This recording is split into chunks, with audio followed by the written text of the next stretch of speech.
Hallo Freunde, herzlich willkommen zu einem neuen Unboxing. Heute im Special Zweierpack, 2 Modelle. Nach dem Intro geht's los, bleibt dran, bis gleich.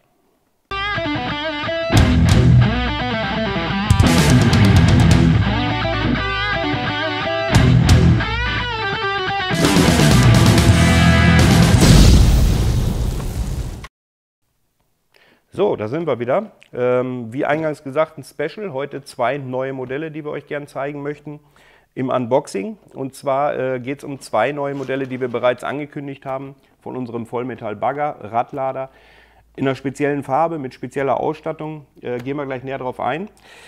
Wir packen es mal aus und schauen, was dabei ist, wie das Modell aussieht, was die Features sind. Und dann wollen wir mal gucken, wie sich das Ganze darstellt.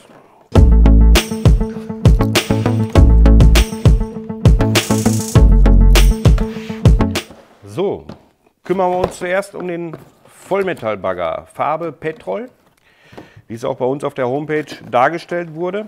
Es ist ein spezieller Grünton.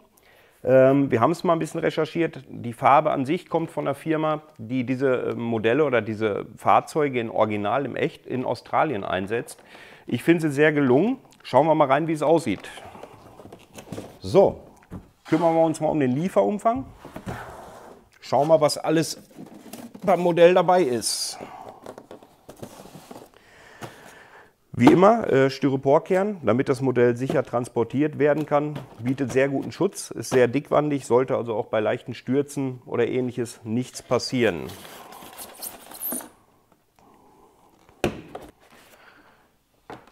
Kümmern wir uns mal um das Zubehör, was mitgeliefert wird. Wie immer recht umfangreich.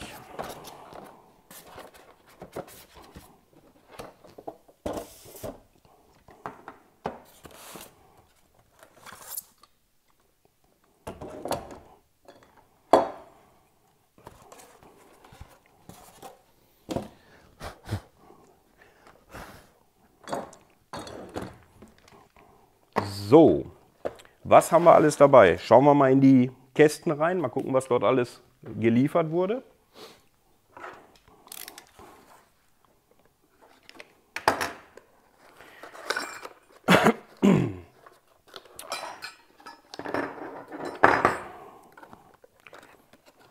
So, hinter Tor Nummer 1 verbirgt sich einmal Schraubenzieher zum Wechseln der Module, sprich in dem Falle Holzgreifer, andere Schaufel, Bohrhammer, wie auch immer. Dann haben wir den Holzgreifer in schwarz in diesem Fall.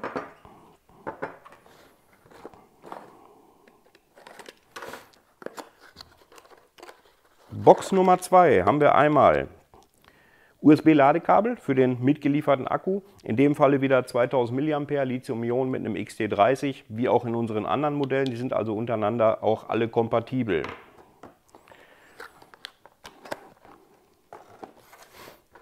Dann haben wir Box Nummer 3.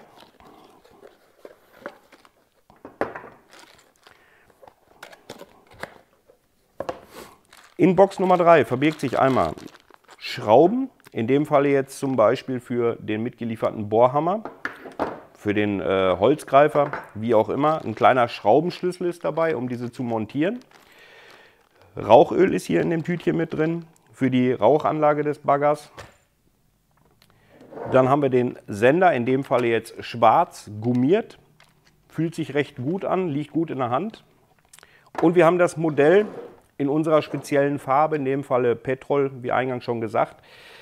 Es gibt einige Neuerungen, und zwar gegenüber den Vorgängerversionen, wie dem weißen Bagger, den gelben Bagger, wie auch immer. Wir haben hier ein Schnellwechselsystem, was es so in der Form eigentlich bei diesem Bagger noch nicht gegeben hat.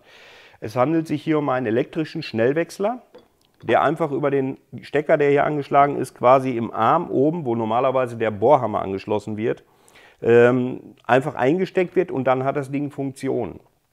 Er hat die breite Schaufel, in dem Falle auch in schwarz lackiert. Der Schnellwechsler ist ebenfalls aus Metall, also das ist jetzt kein Kunststoffteil oder irgendwas, das ist tatsächlich aus dem Vollen gefräst. Wir haben in dem Falle auch, ich drehe es mal einmal, unseren Namen hier mit drauf. Das ganze System arbeitet über einen kleinen Elektromotor mit einem Schiebemechanismus, der quasi den unteren Teil bei der Schaufel verriegelt oder entriegelt. Gesteuert wird das Ganze über die beiden Knöpfe, die hier links neben dem Steuerknüppel sind. Also im Prinzip wie bei den Vorgängerversionen Bohrhammer oder sonstiges wird hierüber gesteuert, ist auch hier die Verriegelung oder Entriegelung für den Schnellwechsler. Gehen wir gleich im Betrieb mal mehr drauf ein. Das ist halt eine Besonderheit, die bei diesem Modell mitgeliefert wird. Es ist also kein Zubehörteil, sondern es wird tatsächlich mitgeliefert. Das wird es nachher auch optional in verschiedenen Farben im Shop geben für bereits bestehende Bagger. Weiß, schwarz, rot, wie auch immer. Also da wird noch einiges kommen in dem Bereich. Akku, eingangs gesagt, immer noch 2000 mAh. Lithium-Ionen mit einem XT30. Ist auch hier alles schon sauber verlegt. Nehmen wir es mal in Betrieb. So, zur Inbetriebnahme einmal Sender rückseitig öffnen. Sind, ja, wie vorher auch schon immer, 3x AA-Batterien, 1,5 Volt.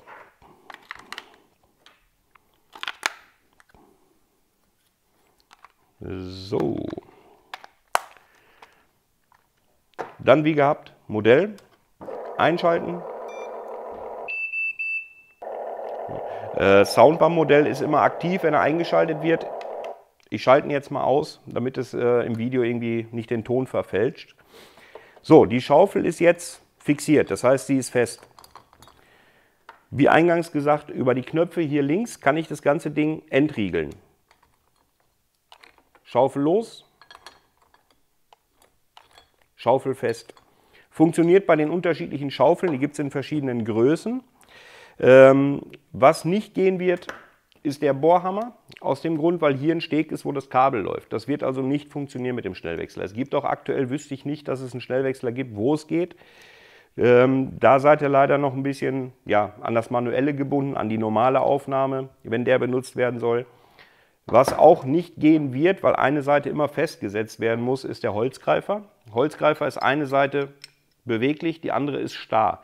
Funktioniert also mit einem Schnellwechsler oder mit generell einem Schnellwechsler auch nicht. Das sind die einzigen beiden Ausschlüsse. Ansonsten verschiedene Schaufeln. Es gibt auch verschiedene Schaufeln jetzt aus dem 3D-Druckbereich. Breite Schaufeln, schmale Schaufeln, Grabenlöffel, wie auch immer. Würde von der Aufnahme passen. Wichtig ist, dass die Aufnahme, wie auch bei der Schaufel hier mit den 2 Stegen, ganz normal gehalten ist. Wenn sie dem entspricht, passt es an das System ohne weiteres dran, an das Schnellwechselsystem. So, wir versuchen jetzt mit dem Schnellwechsler einfach mal eine Schaufel schnell zu wechseln, in Anführungsstrichen so schnell, wie ich es halt kann. Schauen wir mal, wie schnell ich es kann, um halt diesen Nutzen zu zeigen, wie es eigentlich sein soll, dass ich eine Schaufel wechseln kann gegen eine andere Schaufel, ohne dass ich jetzt groß Hand anlegen muss.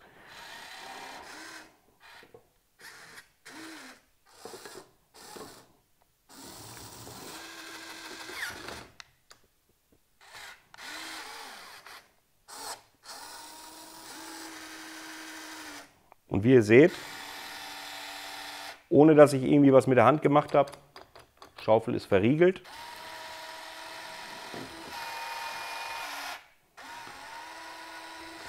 Funktioniert also absolut problemlos.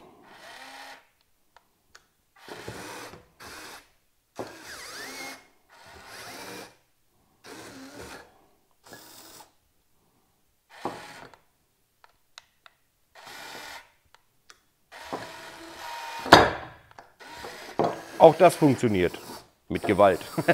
Nein, also funktioniert einwandfrei. Ich denke mal, für jemanden, der so ein Modell richtig gut steuern kann oder mit ein bisschen Übung, lässt sich das auch dementsprechend feinfühlig machen.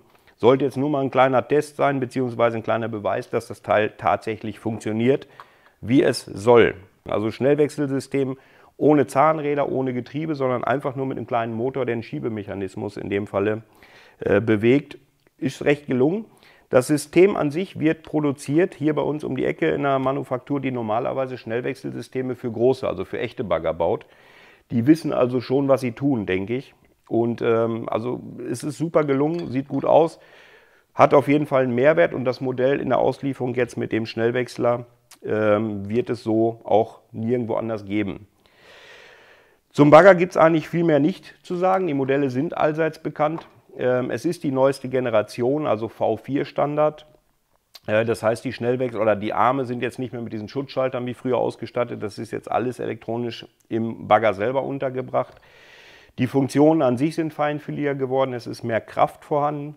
Ansonsten ist alles, wie es früher war. Zum Bagger gibt es da nicht mehr zu sagen. Widmen wir uns nun dem Radlader.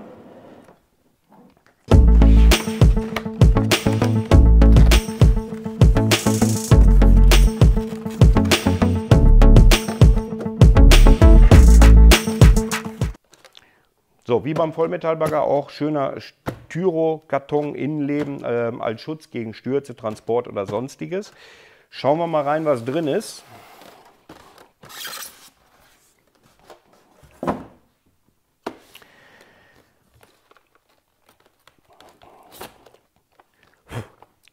Sender ebenfalls schwarz, wie auch beim Vollmetallbagger, auch gummierte Oberfläche. USB-Ladekabel, gleiche wie beim Bagger, weil hier auch der gleiche Akku verwendet wird, in dem Fall halt wieder 2000 mAh. Lithium-Ionen mit einem XT30 und einem XH-Balancer. Das Modell selber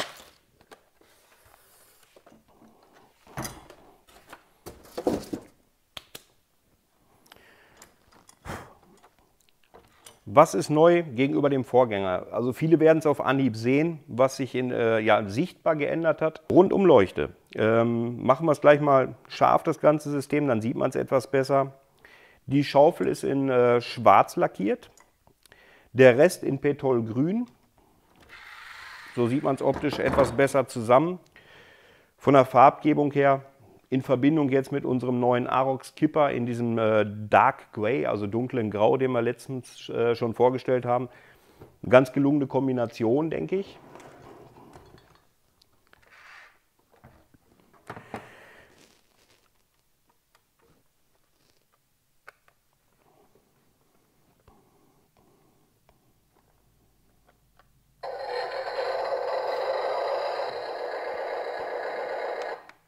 Sound auch hier ein- und ausschaltbar. Ich lasse ihn jetzt mal aus. Rundumleuchte, man sieht es, denke ich, relativ gut auf dem Video. Sieht optisch erstmal deutlich schöner aus als beim Vorgänger. Funktion hat sich auch ein bisschen was geändert. Und zwar gegenüber dem Vorgänger. Die Fahrfunktionen sind hier nochmal feinfühliger geworden. Das heißt, die Fahrfunktionen an sich sind wirklich voll proportional. Das heißt, ich kann wirklich hier auch langsam fahren.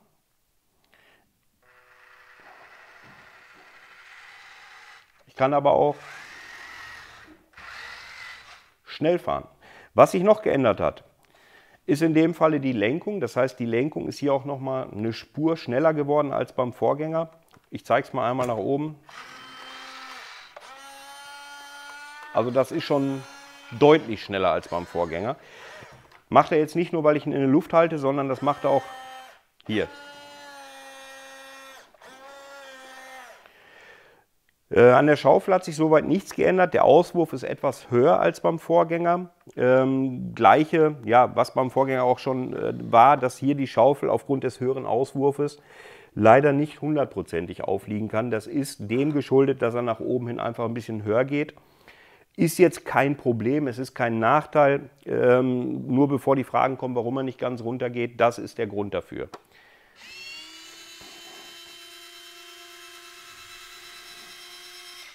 Das ist die maximale Höhe. Der Kippwinkel der Schaufel hat sich dementsprechend nochmal geändert, was ich eben sagte. Das heißt, die geht jetzt schon deutlich weiter auch nach hinten, um Ladung halt zu sichern und nicht die Hälfte zu verlieren unterwegs, wie auch immer.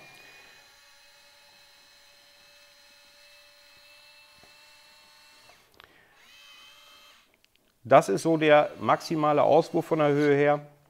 Die Funktionen sind ebenfalls etwas verbessert worden gegenüber dem Vorgänger. Sie sind etwas schneller geworden und etwas kräftiger. An sich rundum gelungen. Beleuchtung, ich drehe es mal einmal ins Bild. Wie beim Vorgänger. Im Betrieb. Und die Lampe oben, also die Rundumleuchte, leuchtet erstmal dauerhaft. Und zwar so lange, bis ich sie über den unteren Schalter am Sender einfach ausschalte. Also diese Lampe ist tatsächlich schaltbar, ist jetzt in dem Falle völlig abgekoppelt von der normalen Beleuchtung oder von der Arbeit oder sonstiges. Das heißt, hier die Beleuchtung auch während der Arbeit ist nach wie vor aktiv. Hinten das gleiche. Dafür ist halt die Rundumleuchte in dem Falle schaltbar. Wenn ihr Fragen zu den Modellen habt, kommt gerne auf uns zu, fragt euren Händler des Vertrauens, wie auch immer, schreibt uns, abonniert unseren YouTube-Kanal. Ihr könnt uns darüber Kommentare schicken, ihr könnt uns über Facebook finden, ihr findet uns auch im Internet unter amevi.com. Wenn ihr irgendwas wissen wollt, zögert nicht, kommt auf uns zu. Ganz wichtig, was ich eben sagte, abonniert unseren Kanal, freuen wir uns drüber, kommentiert das Ganze. Viel mehr kann ich eigentlich heute nicht dazu sagen. Ich hoffe, es hat euch gefallen. Wir sehen uns beim nächsten Mal. Bis dahin, ciao.